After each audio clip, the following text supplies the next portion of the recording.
Hello and welcome to my podcast. My name is Peter Doherty. I'm a Catholic priest and a psychologist who integrates both psychology and scripture studies to understand the Gospels and to seek out pastoral teachings for Christians in these modern times. The Gospel for today's podcast is John chapter 2, verse 13 to 25. This Gospel will be read in churches on March the 3rd, 2024. No, Jesus didn't have anger issues, even though the Gospel today describes a moment when Jesus was angry. This is not the first time. In Matthew chapter 23, verse 1 to 33, Jesus is critical and disappointed with temple officials who should have been a help to people struggling to live their faith, but the officials made rules that became more of a hindrance than a help. Jesus doesn't mince words in his criticisms and annoyance with their behavior. Today's gospel is especially significant. Scripture scholars have proposed, and I agree with them, that this event with Jesus overturning the money tables probably led to his undoing and ultimately being betrayed and handed over to Pilate. Up to this point, Jesus was tolerated by the Pharisees and leaders. He embarrassed them when they tried to trap him, and Jesus did have a following, but he was not yet a threat to their power. Also, not all the Pharisees were against Jesus.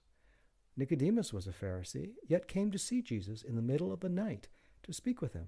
We find this in the Gospel of John, chapter 3, verse 1 to 3. When Jesus drove out the money changers, the Pharisees started losing money, and they became more serious in their plans to get rid of him. This is a theory, of course, but it does seem to explain why the Pharisees had Jesus executed. Jesus' anger was motivated by his zeal and commitment to God.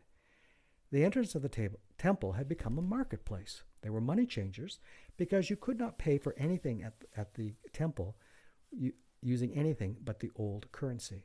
Jewish law required that everyone should pay a tribute to the temple service of a half a shekel, the old Jewish coin. This law is found in Exodus chapter 30, verse 11 to 16.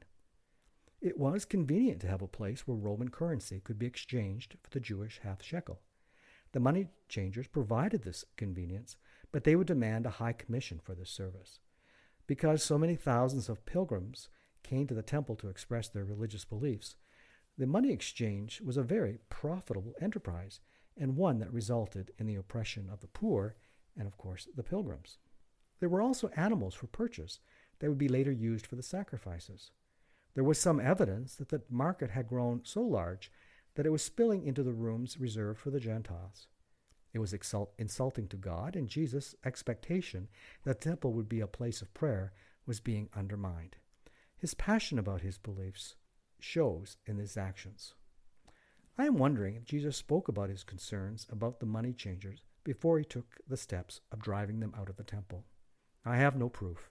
But there is evidence that Jesus' position was well known before he took action. We see this in today's podcast, but in John chapter 2, verse 17, which is actually a direct quote from Psalm 69, "Zeal for your house will consume me." This was not Jesus' first time at the temple. Likely he was well aware of this problem. I wonder how many times did he speak up to the money changers only to find his teachings ignored. Jesus' handling of the money changers gives us direction on how to express anger. Two things come to mind. Jesus directs his anger. He is in control. While he overturned the money tables, he recognized that those selling the doves were not corrupt, but needed to find another place to sell the doves. Jesus clearly understood the problem and directed his actions accordingly. Jesus teaches us how to express anger in a manner that brings about change. To sum up, Jesus understood the issue, and he didn't act until he was ready. Likely Jesus' response was graded, gradually getting more intense when there was no response from the money changers. Finally, in his anger, he still never lost control and could stay focused and deal strictly with the offending issue. Next, I would like to focus on anger. What exactly is anger? From my experience as a therapist, I find that anger is often a combination of several emotions. When I'm dealing with people with so-called anger issues, I often see rather fear, disappointment, frustration, or bitterness, or a combination of any of these previous examples. The definition I propose is that anger is the emotional response to unrealized expectations. If the expectations are appropriate, you have righteous anger, which is good and can lead to positive change. If the expectations are improper or inappropriate, you have dysfunctional anger. Not the same thing. This definition is not exhaustive. There are people who are addicted to the wave of adrenaline that accompanies their anger. There are others who feel powerful when they are angry. Others seem to express all their feelings as anger. I sometimes see this in men, and I believe that many men are culturally taught to express anger more and suppress other feelings, much to their detriment and their partners and their family and friends. Many people have been taught that anger is sinful. While it's true that people have done sinful acts when they are angry, anger itself is not sinful. Sadly, many children are not taught how to use their anger to bring about change or to speak up when something is wrong. Unfortunately, they do not learn how to deal with anger and conflict. And as adults, they learn that it's easier to do nothing and avoid the conflict. I wonder if we were better able to use anger in conflict. Resolutions would last longer and result in lasting change. We have an example here of Jesus using his anger to bring about change. Have you ever experienced a friend confiding in you that with their frustration with someone, maybe it's their spouse, partner, friend, or even their child? As you listen to your friend, you find yourself taking the other person's side. You are able to see the perspective of the other person while your friend cannot. How is this possible? Likely you have a different set of expectations, even values, that lead you to a different understanding and different possibilities to resolve the issue. So, using my definition, I urge you to reflect on what makes you angry. Next, I encourage you to ask yourself, what are your expectations here? Are your expectations grounded in reality and a true understanding of the situation? We might find ourselves less angry when we recognize there are different perspectives than our own. Learning how to live with anger can be a useful tool in developing our spirituality.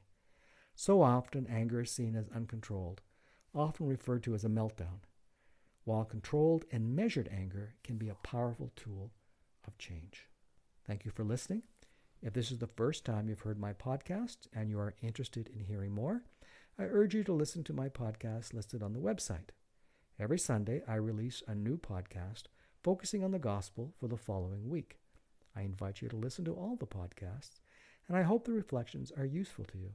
The link for the podcasts is https://psychologist_looks_at_scripture.buzzsprout.com. If you have any questions or concerns, I can be reached by email at peter.dohertyomi@gmail.com. That's Doherty, DOHERTYOMI@gmail.com. I'd like to take this opportunity to thank Mr. Richard Coulombe, who served as my reviewer for this podcast. Take care, and God bless.